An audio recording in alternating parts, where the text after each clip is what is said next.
So this brings us, I think, back to the ECB, who are under enormous pressure from everyone, virtually, with the exception of the Germans, to just open the printing presses. Are they going to give in, do you think? I know that they're not allowed to do it, but rules are broken. I think they will finally do it, unfortunately.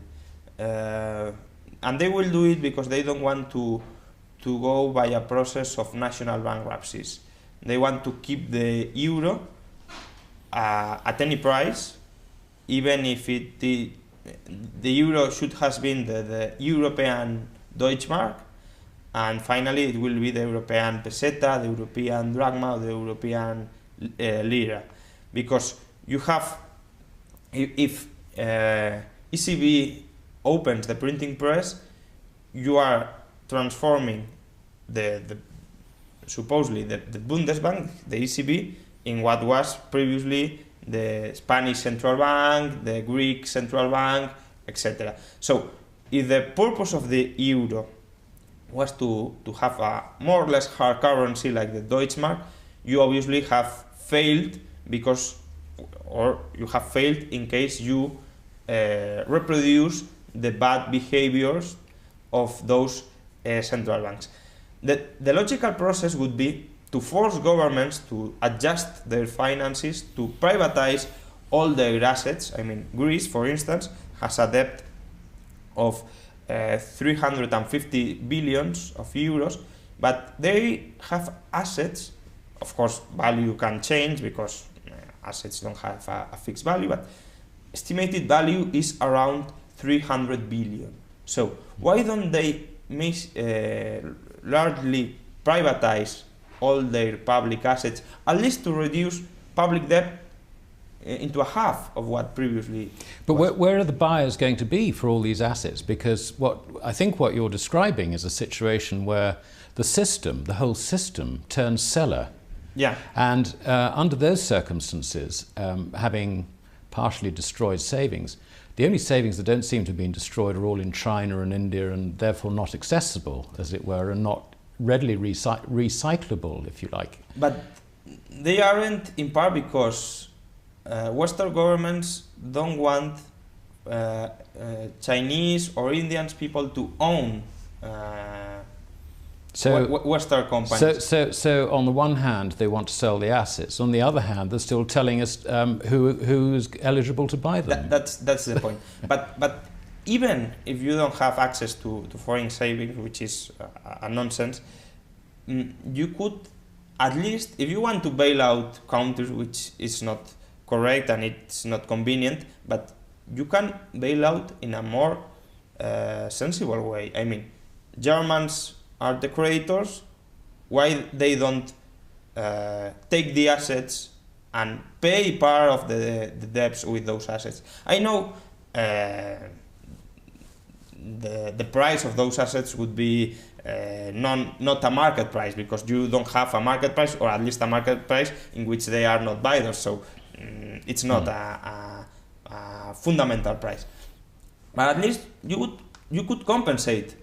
Yes, I mean it's a better proposition, or more practical proposition than just throwing more money at a situation where that money is just going to disappear, and the countries with deficits are just going to be asking for more money down the road. So I think that certainly makes sense.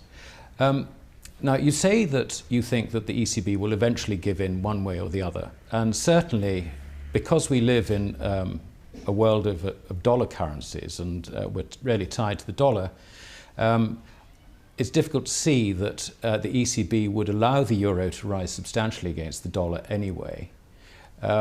So, whether they print to save Italy, Spain, Greece, whoever, or whether they print in order to keep the euro down, it looks to me like it's going to happen anyway. Yeah. And so we have the problem, I think, individuals trying to protect themselves when central banks seem to be embarked on a course of destroying money. Do you see this destruction of money continuing till, is it a huge risk that it gets destroyed entirely? I mean, how do you see this working out?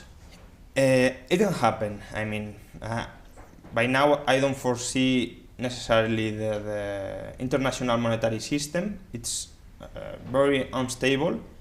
It's very unstable in the last half century because you haven't had a currency tied to gold, so it has been an unstable system with a lot of depreciation, appreciations of national currencies. You haven't had properly an international monetary system. You have had a national monetary systems in competition.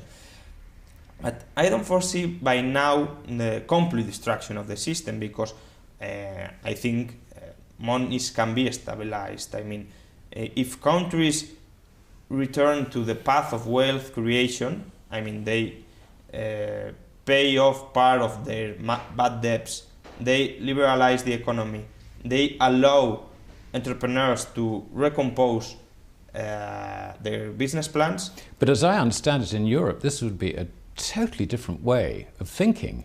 Yeah. I mean, do we see any I understand that the businessmen and thinking people are beginning to sort of think, well, this isn't actually how the world really does work, and they're turning to Austrian economics. Yeah. But do we see any evidence of this coming into politicians, the senior civil servants, whose natural instinct is to protect what they have got? Yeah, this is true, but it's also true that I think politicians should understand that if they don't do correctly, they will lose.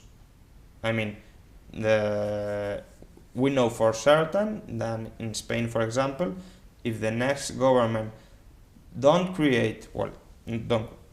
allow the creation of 2 or 3 million jobs in 4 years, they will lose the elections.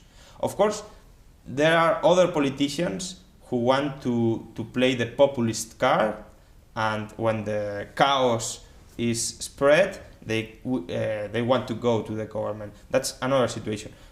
Right now, I think that all the politicians, all the establishment, know that they will lose all their power if the economy doesn't surge. The problem, they neither want to assume the cost of doing that. So I don't think how things will go. I am, in a sense, pessimistic, especially for Europe, but I think that we also have the potential to